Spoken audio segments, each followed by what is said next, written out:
بسم الله الرحمن الرحيم. الحمد لله الذي أنزل على عبده الكتاب ولم يجعل له عوجا قيما لينذر بأسا شديدا من لدنه ويبشر المؤمنين الذين يعملون الصالحات أن لهم أجرا حسنا ماكثين فيه أبدا وينذر الذين قالوا اتخذ الله ولدا ما لهم به من علم ولا لآبائهم كبرت كلمة تخرج من أفواههم إن يقولون إلا كذبا فلعلك باخع نفسك على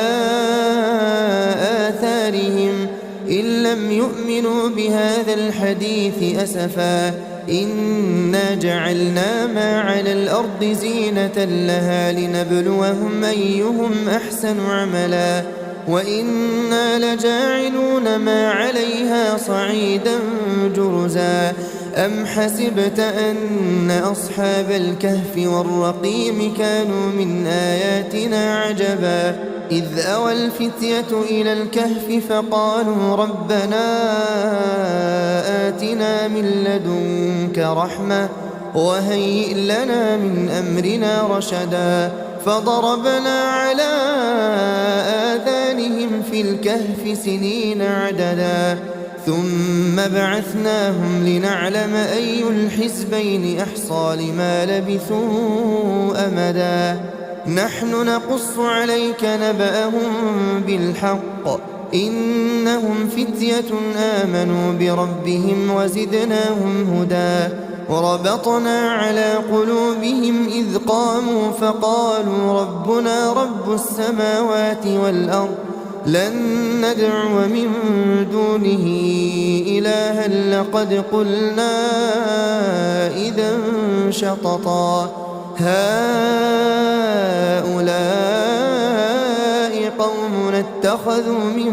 دونه آلهة لولا يأتون عليهم بسلطان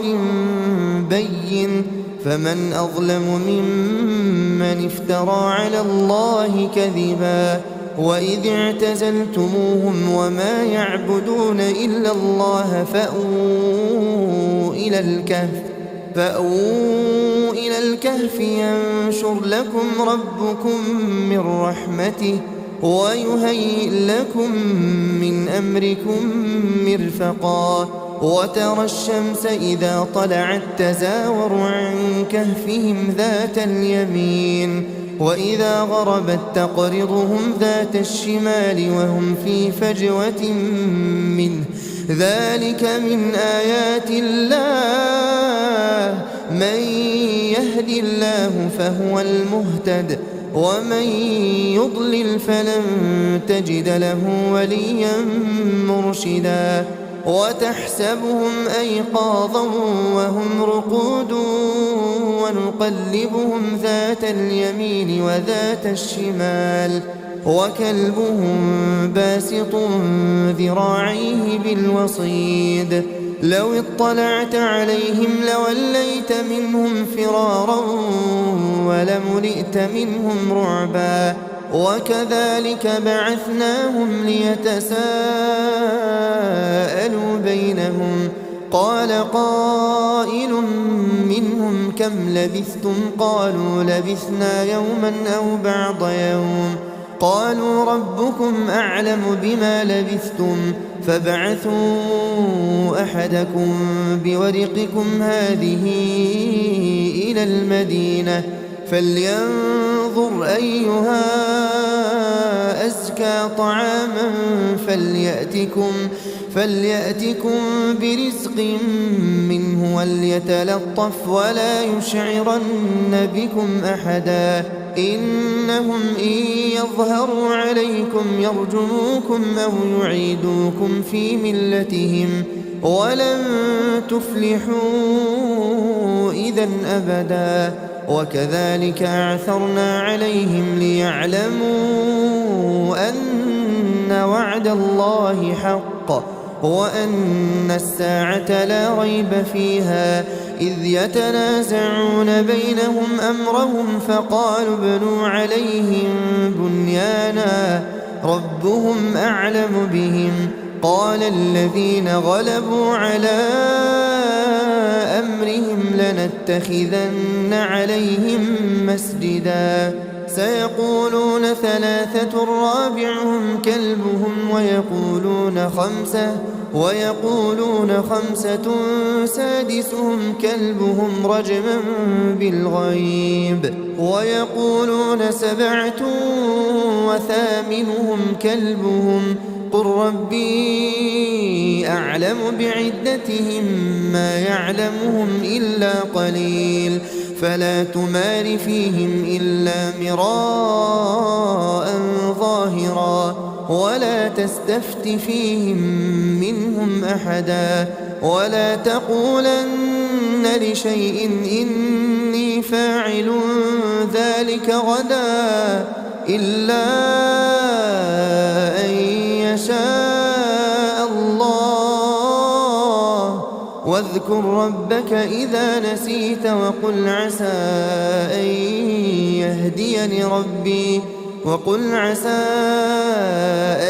يهديني ربي لأقرب من هذا رشدا ولبثوا في كهفهم 300 سنين وازدادوا 9 قل الله أعلم بما لبثوا له غيب السماوات والأرض أبصر به وأسمع ما لهم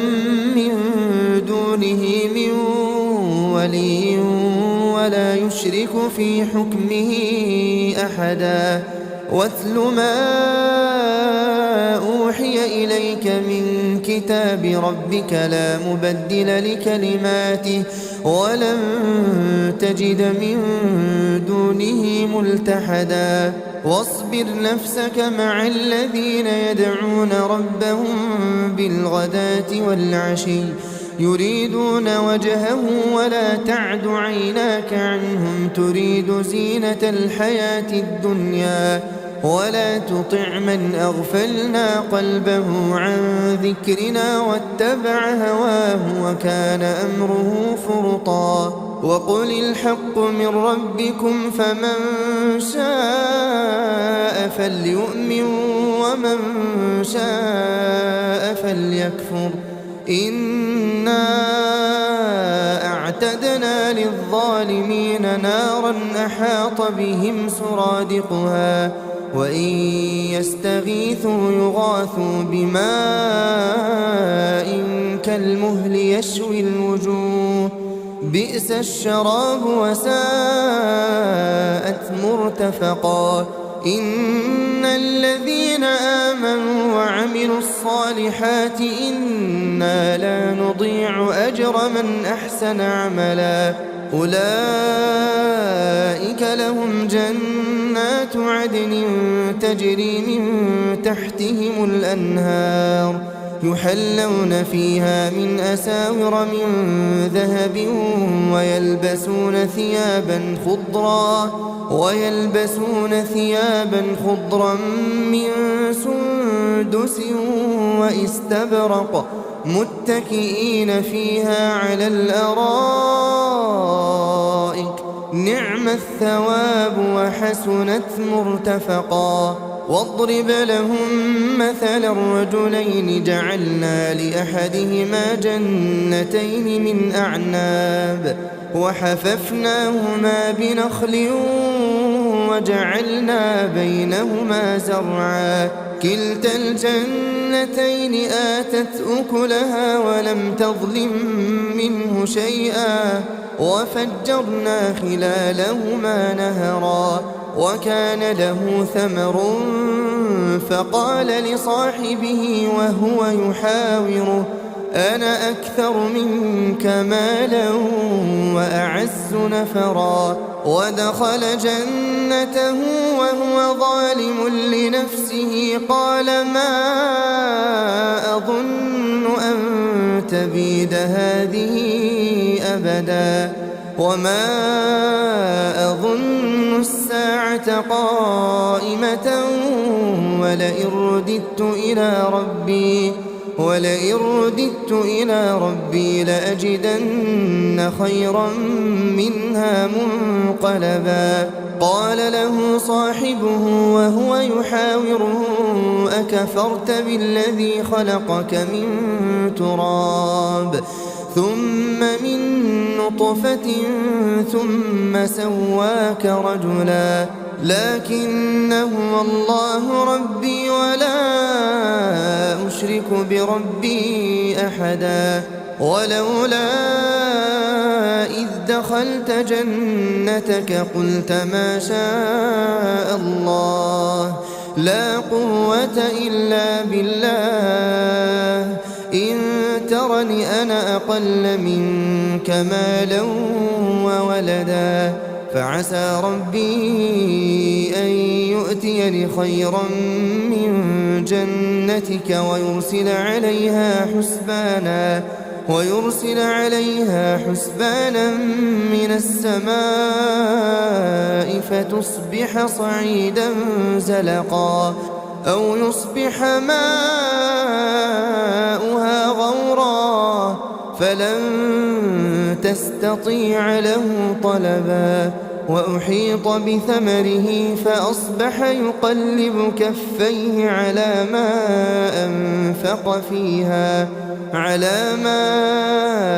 أنفق فيها وهي خاوية على عروشها ويقول يا ليتني لم أشرك بربي أحدا. ولم تكن له فئة ينصرونه من دون الله وما كان منتصرا. هنالك الولاية لله الحق هو خير ثوابا وخير عقبا. واضرب لهم مثل الحياة الدنيا كماء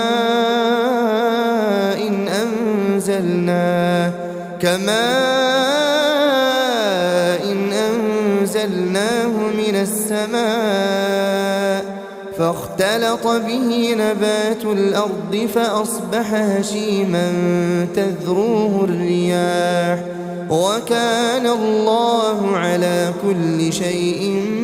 مقتدرا. المال والبنون زينة الحياة الدنيا والباقيات الصالحات خير عند ربك ثوابا وخير أملا. ويوم نسير الجبال وترى الأرض بارزة وحشرناهم فلم نغادر منهم أحدا. وعرضوا على ربك صفا لقد جئتمونا كما خلقناكم أول مرة بل زعمتم أن لن نجعل لكم موعدا. ووضع الكتاب فترى المجرمين مشفقين مما فيه ويقولون يا ويلتنا ما لهذا الكتاب لا يغادر صغيرة ولا كبيرة إلا أحصاها ووجدوا ما عملوا حاضرا ولا يظلم ربك أحدا. وإذ قلنا للملائكة اسجدوا لآدم فسجدوا إلا إبليس كان من الجن ففسق عن أمر ربه أفتتخذونه وذريته أولياء من دوني وهم لكم عدو بئس للظالمين بدلا. ما أشهدتهم خلق السماوات والأرض ولا خلق أنفسهم وما كنت متخذ المضلين عضدا. ويوم يقول نادوا شركائي الذين زعمتم فلم يستجيبوا لهم وجعلنا بينهم موبقا ورأى المجرمون النار فظنوا أنهم مواقعوها ولم يجدوا عنها مصرفا ولقد صرفنا في هذا القرآن للناس من كل مثل وكان الإنسان أكثر شيء جدلا وما منع الناس أن يؤمنوا إذ جاءهم الهدى ويستغفروا ربهم إلا أن تأتيهم سنة الأولين أو يأتيهم العذاب قبلا وما نرسل المرسلين إلا مبشرين ومنذرين ويجادل الذين كفروا بالباطل ليدحضوا به الحق واتخذوا آياتي وما أنذروا هزوا ومن أظلم ممن ذكر بآيات ربه فأعرض عنها ونسي ما قدمت يداه إنا جعلنا على قلوبهم أكنة أن يفقهوه وفي آذانهم وقرا وإن تدعهم إلى الهدى فلن يهتدوا إذا أبدا وربك الغفور ذو الرحمة لو يؤاخذهم بما كسبوا لعجل لهم العذاب بل لهم موعد لن يجدوا من دونه موئلا وتلك القرى أهلكناهم لما ظلموا وجعلنا لمهلكهم موعدا وإذ قال موسى لفتاه لا أبرح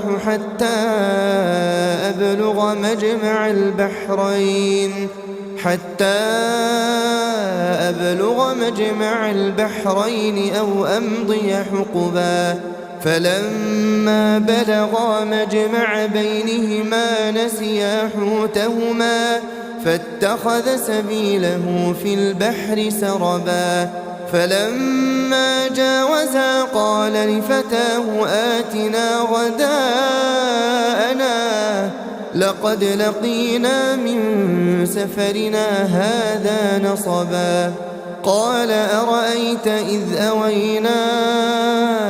إلى الصخرة فإني نسيت الحوت وما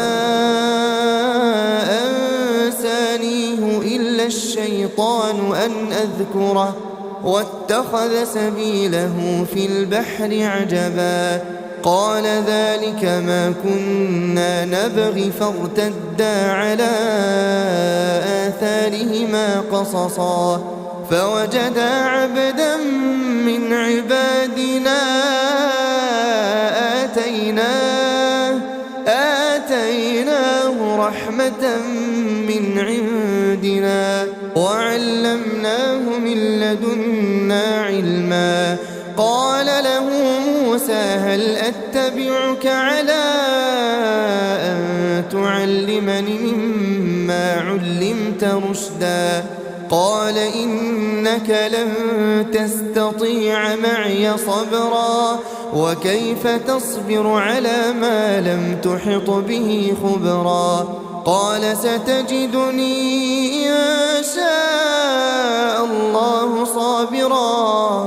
إن شاء الله صابرا ولا أعصي لك أمرا قال فإن اتبعتني فلا تسألني عن شيء حتى أحدث لك منه ذكرا فانطلقا حتى إذا ركبا في السفينة خرقها قال أخرقتها لتغرق أهلها لقد جئت شيئا إمرا قال ألم أقل إنك لن تستطيع معي صبرا قال لا تؤاخذني بما نسيت ولا ترهقني من أمري عسرا فانطلقا حتى إذا لقيا غلاما فقتله قال أقتلت نفسا زكية بغير نفس لقد جئت شيئا نكرا قال ألم أقل لك إنك لن تستطيع معي صبرا قال إن سألتك عن شيء بعدها فلا تصاحبني قد بلغت من لدني عذرا فانطلقا حتى إذا أتيا أهل قرية استطعما أهلها فأبوا أن يضيفوهما فوجدا فيها جدارا يريد أن ينقض فأقامه قال لو شئت لاتخذت عليه أجرا قال هذا فراق بيني وبينك سأنبئك بتأويل ما لم تستطع عليه صبرا أما السفينة فكانت لمساكين يعملون في البحر فأردت أن أعيبها وكان وراءهم ملك يأخذ كل سفينة غصبا وأما الغلام فكان أبواه مؤمنين فخشينا أن يرهقهما طغيانا وكفرا فأردنا أن يبدلهما ربهما خيرا منه زكاة وأقرب رحما وأما الجدار فكان لغلامين يتيمين في المدينة وكان تحته كنز لهما وكان أبوهما صالحا فأراد ربك أن يبلغا أشدهما ويستخرجا كنزهما رحمة من ربك وما فعلته عن أمري ذلك تأويل ما لم تسطع عليه صبرا ويسألونك عن ذي القرنين قل سأتلو عليكم منه ذكرا إنا مكنا له في الأرض وآتيناه من كل شيء سببا فأتبع سببا حتى إذا بلغ مغرب الشمس وجدها تغرب في عين حمئة ووجد عندها قوما قلنا يا ذا القرنين إما أن تعذب وإما أن تتخذ فيهم حسنا قال أما من ظلم فسوف نعذبه ثم يرد إلى ربه فيعذبه عذابا نكرا وأما من آمن وعمل صالحا فله جزاء الحسنى وسنقول له من أمرنا يسرا ثم أتبع سببا حتى إذا بلغ مطلع الشمس وجدها تطلع على قوم لم نجعل لهم من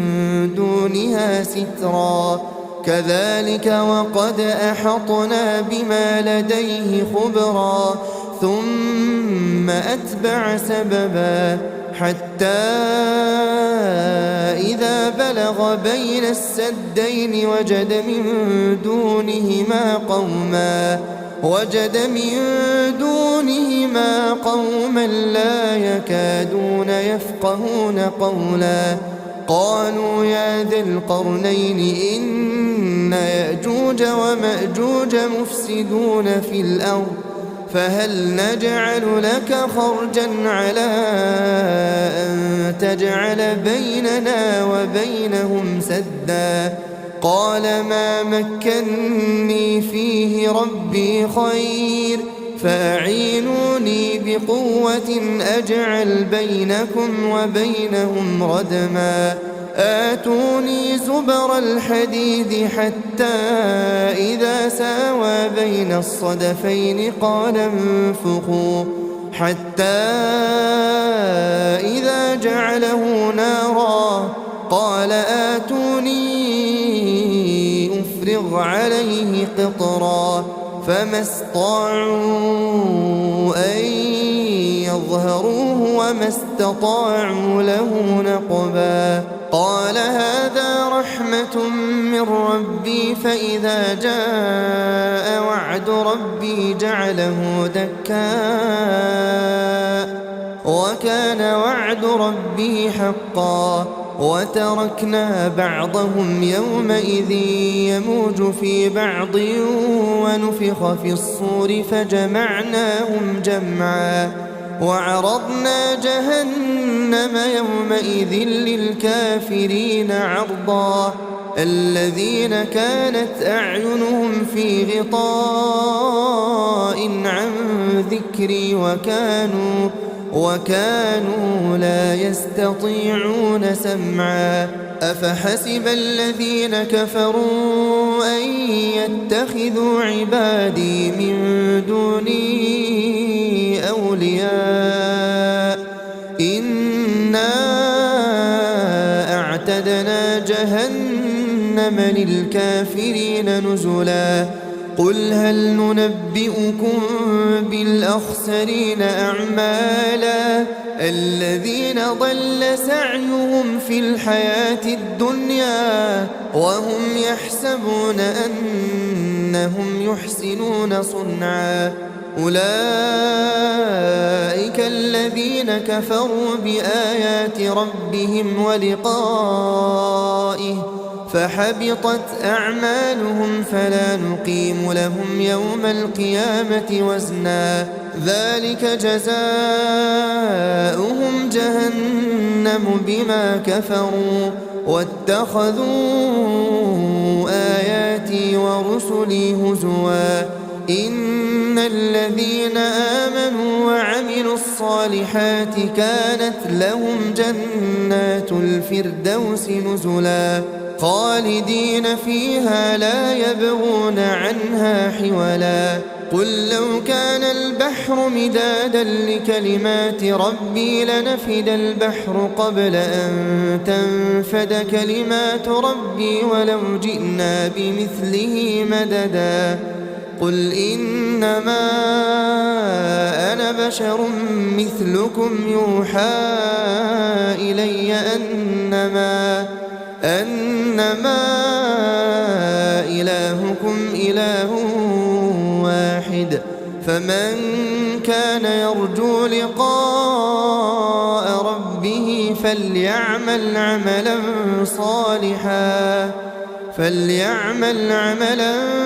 صالحا ولا يشرك بعبادة ربه أحدا.